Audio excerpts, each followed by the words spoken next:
Friends good morning 2025 group 2 question பேங்க்கில் maths பார்த்துட்ருக்கோம் இல்லையா? இது வரைக்கும் போட்ட சம் எல்லாமே பிளேலிஸ்ட்டில் இருக்குங்க. டைம் இருக்கும்போது பார்த்துக்கோங்க. இன்றைக்கி பார்த்தீங்கன்னா அளவிலேருந்து ஒரு சம் கேட்டிருக்காங்க. இந்த மாதிரி மாடுலேஷன் சம் பார்த்தீங்க அப்படின்னா நமக்கு ப்ரீவியஸ் இயர் கொஷினில் கேட்டுட்டு இருந்திருக்காங்க சரிங்களா? ஸோ இந்த கொஷின் பார்த்து வச்சுக்கோங்க, கம்மிங் எக்ஸாமுக்கு யூஸ் ஆகும். வாங்க நம்ம கொஷினில் போய்க்கலாம். ஒரு சதுர வடிவிலான பூங்காவானது அதன் அனைத்து பக்கங்களிலும் 2 மீட்டர் அகலமுள்ள ஒரே அளவிலான பாதையால் சூழப்பட்டுள்ளது. அந்த பாதையின் பரப்பளவு 288 சதுர மீட்டர் எனில் அந்த பூங்காவின் சுற்றளவினை காண்கன்னு சொல்லியிருக்காங்க சரிங்களா? ஒரு பூங்கா இருக்குது. பூங்காங்கிறது எப்படி இருக்குதுன்னா சதுர ஷேப்பில் இருக்குது சரிங்களா? இப்போது சதுர ஷேப்பில் இருக்கிற பூங்கா கிட்ட அதை சுற்றியும் பார்த்திங்கன்னா இன்னொரு சதுர ஷேப்பில் ஒரு பாதையை அமைச்சிருக்காங்க. இப்போ இதுக்குள்ள இடைவெளி பார்த்திங்கன்னா 2 மீட்டர் தான் எல்லாமே சரிங்களா? இதுக்குள்ள இடைவெளி பார்த்திங்கன்னா 2 மீட்டர். அப்போ அந்த சுற்றி இருக்கிற சுற்றுப்பாதை இருக்குது இல்லையா, அதோட பரப்பளவு தான் என்னன்னு சொல்லிட்டாங்கன்னா 288 சதுர மீட்டர்னு சொல்லிட்டாங்க. இப்போ என்ன கேட்குறாங்கன்னா பூங்காவின் சுற்றளவினை காண்க. பூங்காங்கிறது நமக்குள்ளே இருக்கு இல்லையா, இதோட சுற்றளவு கேட்குறாங்க. இதோட சுற்றளவு வேணும் அப்படின்னா நமக்கு பக்க அளவு தெரிஞ்சால் தான் நம்மளால் சுற்றளவு போட முடியும் சரிங்களா? ஸோ முதல்ல நம்ம சதுரத்தின் பரப்பளவு என்னங்க a² சரிங்களா? சதுரத்தின் சுற்றளவுங்கிறது 4a. 4aங்கிறது நம்ம எதனால் சொல்கிறோம், 4 பக்கம் இருக்கு இல்லையா? அப்போ 4 பக்கத்துக்கு நம்ம சுற்றளவு காணணும்னு என்ன பண்ணணும், 1 2 3 4 பக்கம் இருக்கிறனால சுற்றளவு காண்கிறதுக்கு 4 × aன்னு போடுறோம் சரிங்களா? இப்போது இதோட பாதையின் பரப்பளவு என்னன்னு சொல்லிட்டாங்க, 288 சதுர மீட்டர்னு சொல்லிட்டாங்க. அதாவது இதை சுற்றி ஒரு பாதை இருக்கு இல்லையா, இந்த பாதையோட பரப்பளவு தான் நமக்கு என்னன்னு சொல்லிட்டாங்க 288 சதுர மீட்டர்னு சொல்லிட்டாங்க.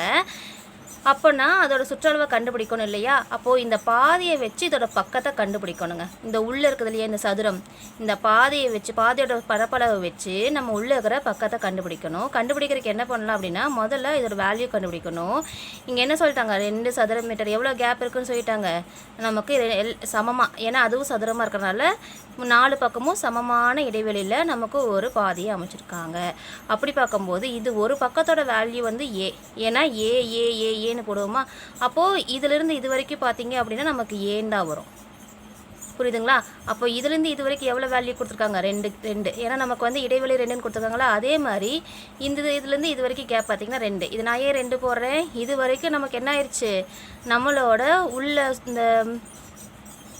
இந்த பாதை இருக்குது இல்லையா, இதோட வேல்யூ வந்துருச்சு, ஏங்கிறது வந்துருச்சு. இப்போ பேலன்ஸ் இருக்கிறது அவங்க என்னன்னு சொல்லிட்டாங்க, 2 இடைவெளின்னு சொல்லிட்டாங்க. 2 மீட்டர் இடைவெளி விட்டுருக்கோம் அப்படின்னு சொல்லியிருக்கிறாங்க இல்லையா? 2 மீட்டருங்களா இல்லை 2 சதுர மீட்டருங்களா, 2 சதுர மீட்டர் இடைவெளி விட்டுருக்காங்க. அப்போ மேலேயும் கீழேயும் நமக்கு என்ன ஆகும், மேலேயும் 2 சதுர மீட்டர் வரும், கீழேயும் 2 சதுர மீட்டர் வரும். அதனால் அதை நான் என்னென்னு வச்சுக்கிறேன்னா a + 4. 4ங்கிறது 2 + 2 தான் 4 நமக்கு சரிங்களா? இப்போது நமக்கு பரப்பளவு காண்க அப்படிங்கும்போது நம்ம என்ன பண்ணுவோம், a² போடுவோம் சரிங்களா? ஏங்கிறது என்னங்க, அதோட பக்க அளவு வெளியே இருக்குது இல்லையா, வெளியே இருக்கிறதோட பக்க அளவில் இந்த அளவு பார்த்திங்கன்னா நமக்கு a ப்ளஸ் இந்த எக்ஸ்ட்ராவாக இருக்கிற கீழே 2 வேல்யூ எக்ஸ்ட்ராவாக இருக்குது, மேலேயும் 2 வேல்யூ எக்ஸ்ட்ராவாக இருக்குது. 2 + 2 4 ஹோல் பவர் ஸ்கொயர்டு எதுக்காக போடுறேன் அப்படின்னா பரப்பளவோட ஃபார்முலா a² சரிங்களா? அதனால் இது ஹோல் ஸ்கொயர்னு போட்டுக்கிறேன். இதிலிருந்து எதை கழிக்கிறேன் அப்படின்னா நமக்கு உள்ள வேல்யூ இருக்குது இல்லையா, அதோட நம்மளோட உள்ள சதுரம் இருக்குது இல்லையா, அதோட வேல்யூ என்னங்க, நமக்கு பக்கம் கண்டுபிடிக்கணும் இல்லையா, அதோட பக்கத்தோட பரப்பளவு என்னங்க a² சரிங்களா? வெளியே இருக்கிற வேல்யூக்கு முதல்ல ஃபார்முலா பரப்பளவு ஃபார்முலா, அப்புறம் உள்ளே இருக்கிற பரப்பளவு ஃபார்முலா. அதுலேருந்து இதில் மொத்த வேல்யூவிலேருந்து நமக்கு என்ன கண்டுபிடிக்க போகிறோமோ அந்த வேல்யூவை நம்ம மைனஸ் பண்ணுற மாதிரி போட்டு இங்கே என்ன கொடுத்துருக்காங்க 288 கொடுத்துருக்காங்களா, அது இதுக்கு சமமாக இருக்கும்னு சொல்லுறாங்க சரிங்களா?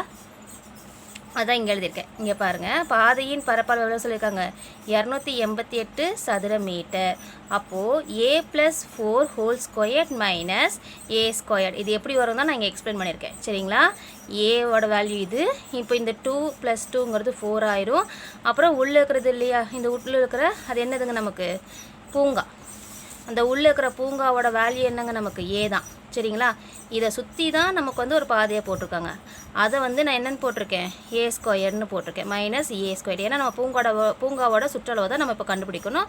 ஸோ நம்ம ஓவரால் வேல்யூவிலிருந்து அந்த பூங்கா வேல்யூவை மைனஸ் பண்ணி போட்டோம்னா நமக்கு வேல்யூ குறைச்சிடும். அதுக்காக தான் இது இப்படி போகிறது சரிங்களா?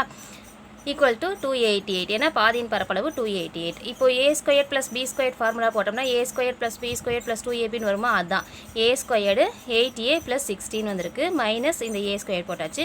ஏ ஸ்கொயருக்கு கேன்சல் ஆயிடுச்சு அப்படின்னா இந்த 16 வந்து இந்த சைடு போகும்போது நமக்கு மைனஸ் ஆகும். 288ல் மைனஸ் 16 போகும்போது 272 வரும். இப்போ 8aல 8ங்கிறது கீழே டிவைட் பண்ணும்போது நமக்கு என்ன ஆயிரும்னா 3 8 24 வருதா, 3 மாதிரி மீதி வந்து 3ன்னு இருக்குது, 4 8 32 34ன்னு கிடைக்கிது. இப்போ ஏவோட வேல்யூ, அதாவது ஒரு பக்கத்தோட வேல்யூ நமக்கு 32ன்னு கிடச்சிருச்சு. மொத்தம் எத்தனை பக்கம் இருக்குது, 1 2 3 4, அப்போ 4 பக்கம் இருக்குதா, அப்போ அதோட சுற்றளவு கண்டுபிடிக்கணும், அவ்வளோதான். ஏவோட வேல்யூ 34ன்னு கிடச்சிருச்சு. ஸோ அதோட சுற்றளவு வந்து 4 × a. அப்போ 4 × 34ங்கிறது 136. இது வந்து நம்ம மீட்டரில் எழுதுகிறோம், அவ்வளோதான், 136 மீட்டர். புரியுதுங்களா? இதுதான் ஆப்ஷன் டி தான் சரி. சரிங்களா? இவங்க வந்து நமக்கு உள்ளே ஒரு சதுரம் கொடுத்துட்டாங்க, மேலே இருக்கிற பாதியோட வேல்யூ மட்டும் கொடுத்து அதோட பக்களவை கேட்குறாங்க. ஸோ நம்ம என்ன பண்ணணும், நம்ம வந்து முதல்ல பரப்பளவுக்கான ஃபார்முலாவை எழுதி அதிலிருந்து கரெக்டான வேல்யூவை எடுத்துட்டு அப்புறம் நம்ம ஏவோட வேல்யூ கிடைக்குதா, இதில் வந்து நம்ம சுற்றளவோட வேல்யூவை மல்டிப்ளை பண்ணி போட்டோம்னா ஆன்சர் கிடச்சிதுங்க. சரிங்களா? நன்றி.